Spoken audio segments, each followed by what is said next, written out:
জয় শ্রীকৃষ্ণ। রাধে রাধে বন্ধুরা। আপনারা সুস্থ থাকুন, ভালো থাকুন, এটাই চাই। তাই আজ আমি আপনাদেরকে খুব সুন্দরভাবে জানিয়ে দেব যে আমাদের মধ্যে অনেকেই অক্লান্ত কঠোর পরিশ্রম করে অর্থ উপার্জন করে, কিন্তু সেই অর্থকে ধরে রাখতে পারে না, সেই অর্থ সঞ্চয় হয় না। সংসারে অর্থের সমস্যা লেগেই থাকে। বন্ধুরা, আপনারা কি একবারও ভেবে দেখেছেন কি কারণে এই সমস্যা বা সংসারে অর্থের অভাব আসে? অর্থ উপার্জন করার পরেও হাতে টাকা টেকে না কেন? আর আপনিও যদি এই সমস্যায় ভুক্তভোগী হয়ে থাকেন, তাহলে আজ আমি আপনাদেরকে এমন তিনটি বড় ভুলের কথা আপনাদেরকে জানিয়ে দেব, যার কারণে আপনার কাছে কখনো টাকা পয়সার স্থিতি হয় না। মা লক্ষ্মী কখনোই আপনার ওপরে খুশি থাকেন না। বন্ধুরা, আপনি সর্বদা টাকার অভাবে কষ্ট পান। এগুলি আপনার জীবনে অর্থের লেনদেন সংক্রান্ত। আপনি যদি আপনার দৈনন্দিন রুটিনে একটু পরিবর্তন করতে পারেন, বা অর্থের প্রভাবকে কিভাবে পরিচালনা করতে হবে সেটা যদি একটু ম্যানেজ করতে পারেন, তাহলে আপনাকে জীবনে কখনো কোনো ধরনের অর্থ সমস্যার সম্মুখীন হতে হবে না। বন্ধুরা, ধন সম্পদ এবং সুখ শান্তির জন্যই সবাই সংগ্রাম করে। আপনি সকাল থেকে সন্ধ্যা পর্যন্ত লেগে থাকেন এবং অর্থের সন্ধানে আপনি কঠোর পরিশ্রম করতে থাকেন, যাতে আপনি টাকা পাবেন এবং সেই টাকা দিয়ে আপনার পরিবারের সমস্ত প্রয়োজন পূরণ করতে পারেন। কিন্তু কখনো কখনো এমন হয় যে আপনার হাতে টাকা আসে, কিন্তু তা স্থায়ী হয় না, জলের মতো হাত থেকে বেরিয়ে যায়। কোথায় কিভাবে খরচ হয়ে যায় বুঝতে পারেন না। অথচ একই টাকা পয়সা যারা কম টাকা আয় করে, তারাও ভালোভাবে জীবন যাপন করছে। তাদের জীবনে সুখ শান্তি আছে, তাদের জীবনে টাকা নিয়ে তেমন কোনো সমস্যা নেই। কিন্তু অনেক লোক আছেই যাদের ভালো আয় আছে, কিন্তু অর্থের কারণে তাদের মন সবসময় বিভ্রান্তে ভরে থাকে। তাদের জীবনে সুখ শান্তি এবং ধন সম্পদ বৃদ্ধি কঠিন হয়ে পড়ে। যাই হোক বন্ধুরা, আজ আমি আপনাদেরকে এমন বিশেষ বিশেষ তিনটে বিষয় নিয়ে বলবো। আপনি যদি আপনার জীবনে সেগুলিকে মেনে চলেন, তাহলে আপনাকে কখনো অর্থের সমস্যায় পড়তে হবে না। চারদিক থেকে টাকা আসবে এবং আপনি যে টাকা সঞ্চয় করবেন, সেই টাকা শুভ কাজে ব্যয় হবে। প্রথম বিষয়, বন্ধুরা, আমরা প্রায়শই কারোর না কারোর কাছ থেকে টাকা নিয়ে থাকি। এখন একটা কথা বুঝুন, লোন নিন, ডকুমেন্টে সাইন করুন, গাড়ি বাড়ি নিন, বা যে কোনো কিছু নিন, সবচেয়ে বড় ভুল হলো আপনি মঙ্গলবার দিনটি বেছে নেন। বন্ধুরা, মঙ্গলবার কারোর কাছ থেকে টাকা নেবেন না, ঋণ নেবেন না, কোনো ডকুমেন্টে সাইন করবেন না।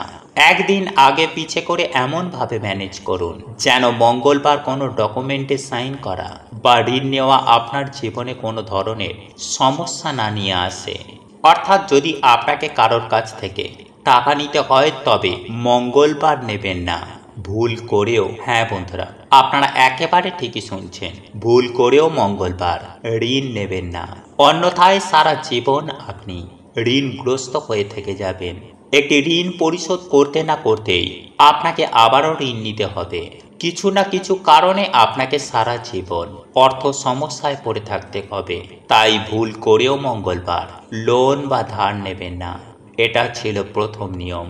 আর একটা জরুরি কথা হলো যে অনেকের ঋণ ধার থাকে। এমন পরিস্থিতিতে ঋণ কিভাবে শোধ করবেন? বন্ধুরা, আপনি যদি কারোর কাছ থেকে টাকা ধার নিয়ে থাকেন বা কোনো ঋণ নিয়ে থাকেন, তাহলে সেই টাকা আপনি মঙ্গলবার থেকে ফেরত দেওয়া শুরু করুন।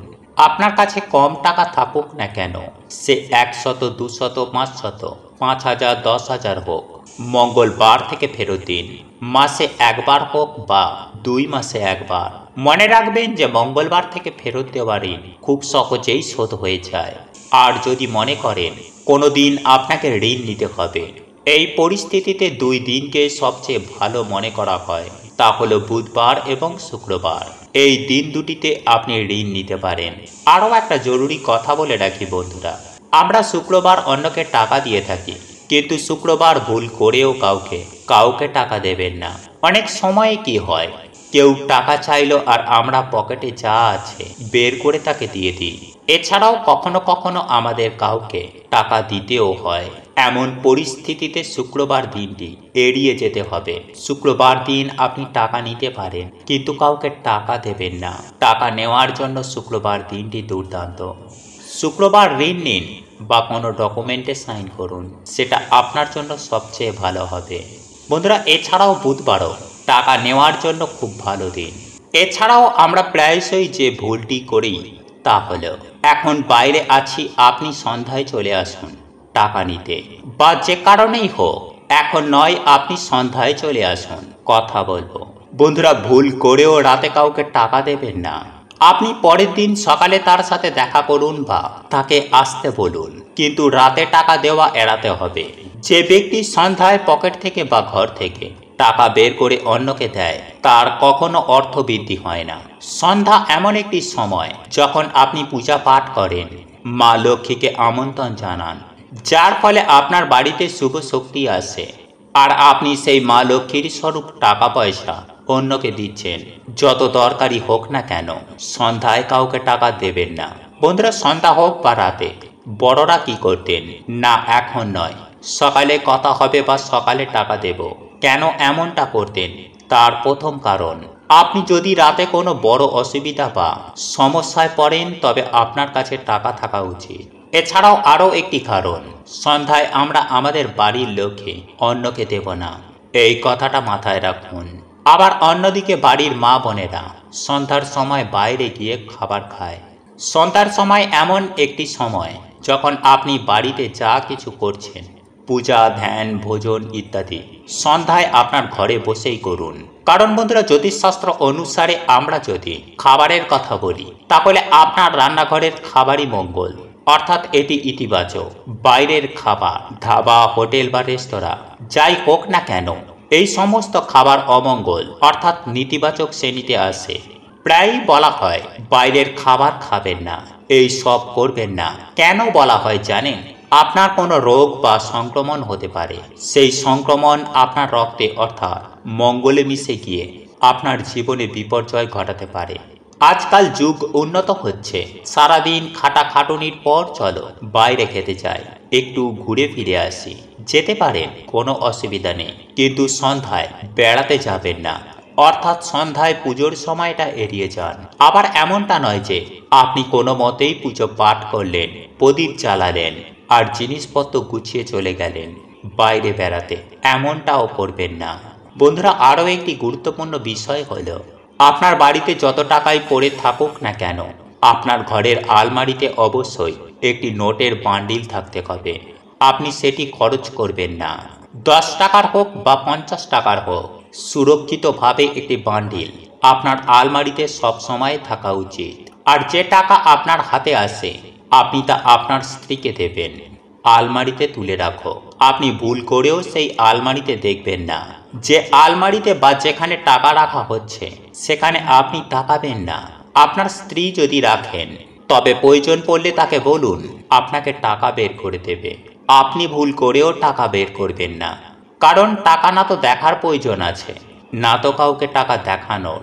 বন্ধুরা, আপনি যদি আলমারি পরিচালনা করছেন, তবে সেটি দেখার অধিকার আপনার, এবং আপনি সেখানে টাকা রাখতে এবং খরচ করতে পারেন। কিন্তু আপনার স্ত্রী যদি এটা করে থাকেন, তাহলে তার উপরে ছেড়ে দিন। আলমারিতে হাত দেবেন না, টাকায় হাত দেবেন না, না হলে এই জিনিসগুলো সেই জায়গাটিকে কোথাও না কোথাও দূষিত করবে এবং আপনার অর্থস্থিতি হবে না। তাই বন্ধুরা, এই গুরুত্বপূর্ণ বিষয়গুলো অবশ্যই মাথায় রাখুন। আর হ্যাঁ, একই সঙ্গে আমি আপনাদেরকে জানিয়ে রাখি, আপনি হয়তো অর্থ উপার্জন করে নিয়ে এলেন, সেই অর্থ আপনি গুণে দেখে নেবেন, কিন্তু বাড়িতে এসে সেই অর্থকে বারবার গুনবেন না বা আপনার টাকা পয়সা নাচাবেন না। এগুলি অত্যন্ত খারাপ লক্ষণ। বন্ধুরা, যদিও বিষয়গুলো খুব ছোট, কিন্তু এর প্রভাব অনেক অনেক বড়। আর এই বড় প্রভাব আপনার জীবনে একটি বড় পরিবর্তন আনতে পারে। আপনার জীবনে সুখ এবং সমৃদ্ধি আসুক, দেবী লক্ষ্মীর আশীর্বাদ থাকুক, এই আমরা চাই।